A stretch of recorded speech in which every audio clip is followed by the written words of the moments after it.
Naniniwala si Senador Amy Marcos na hindi lamang ang mga supporter ng pamilya Duterte ang nagsusulong na ibasura ang impeachment complaint laban kay Vice President Sara Duterte. Sa pagharap ni Marcos sa media, sinabi niyang may mga taga-suporta ng administrasyon ni Pangulong Ferdinand Marcos Jr. ang pabor na patayin na ang impeachment complaint laban kay VP Sara.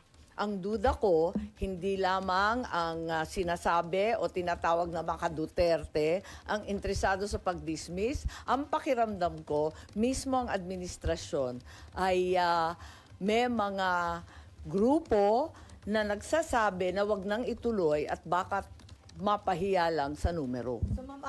Kaugnay nito, sinabi rin ng senadora na may iba pang bersyon ng resolusyong kumakalat sa Senado laban sa impeachment. Bukod pa ito sa resolusyong galing sa tanggapan ni Senador Bato de la Rosa. Kinukumpirma ko na itong mga drafts na to, siguro effort ng bawat senador na makahanap ng solusyon para sa tamang proseso. Yung pinakasang-ayon sa batas, pinakamabilis, pinakaklaro. Marami kasing draft na pinapakita sa amin. Pero At office niyo kanya-kanyang walang ideya. sariling draft. Yung office niyo Actually, pagkatapos nun, meron pa eh. Marami pang iba eh. Iba-iba, ay, hindi ko nga alam kung sino. Kasi nga, minsan, di ba nag-uusap-usap kami sa floor, tapos ilalatag, isusulat kung anong maayos. Joint effort lahat. Yung linabas sa media, parang ikatlo na yata yun. Tapos mula noon, meron pa akong nakitang iba. Dalawa pa yata. Si Senador Amy Marcos.